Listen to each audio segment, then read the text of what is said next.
आज की कहानी का शीर्षक है साधु और चूहे की कहानी। बहुत समय पहले की बात है। एक गांव में एक साधु मंदिर में रहा करता था।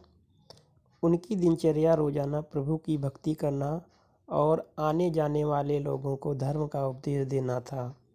गांव वाले भी जब मंदिर आते तो साधु को कुछ न कुछ दान में दे जाते थे। इसीलिए साधु को भोजन और वस्त्र की कोई कमी नहीं होती थी। रोज भोजन करने के बाद साधु बचा हुआ खाना छीके में रखकर छत से टांग देता था।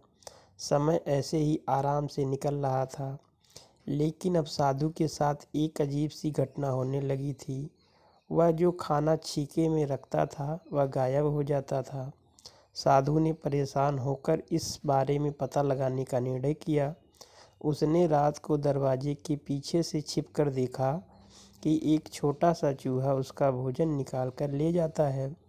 दूसरे दिन उन्होंने छीके को और ऊपर कर दिया ताकि चूहा उस तक न पहुंच सके, लेकिन यह उपाय भी काम नहीं आया। उन्होंने देखा कि चूहा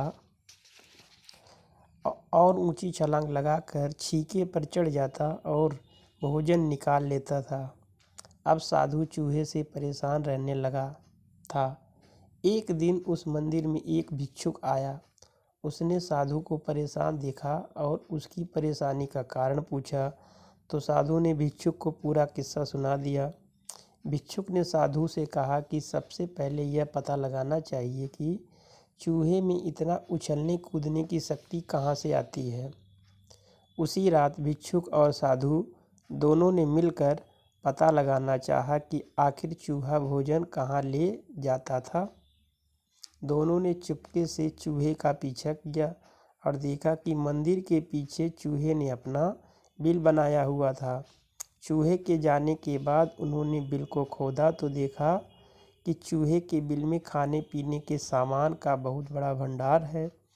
तब भिक्षुक ने कहा कि इसी वजह से ही चूहे में इतना ऊपर उछलने कूदने की शक्ति आती है। उन्होंने उस सामग्री को निकाल लिया और उसे गरीबों में बांट दिया।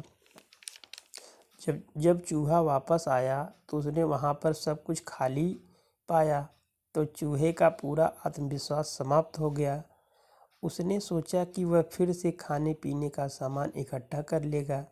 यह सोचकर उसने रात को छीके के पास जाकर छलांग लगाई, लेकिन आत्मविश्वास की कमी के कारण वह छीके तक नहीं पहुंच पाया और साधु ने उसे वहां से भगा दिया। कहानी से सीख। इस कहानी से हमें यह सीख मिलती है कि संसाधनों के अभाव में आत्मविश्वास की कमी हो जाती है। इसीलिए जो भी संसाधन आपके पास हैं उसका ध्यान रखना चाहिए।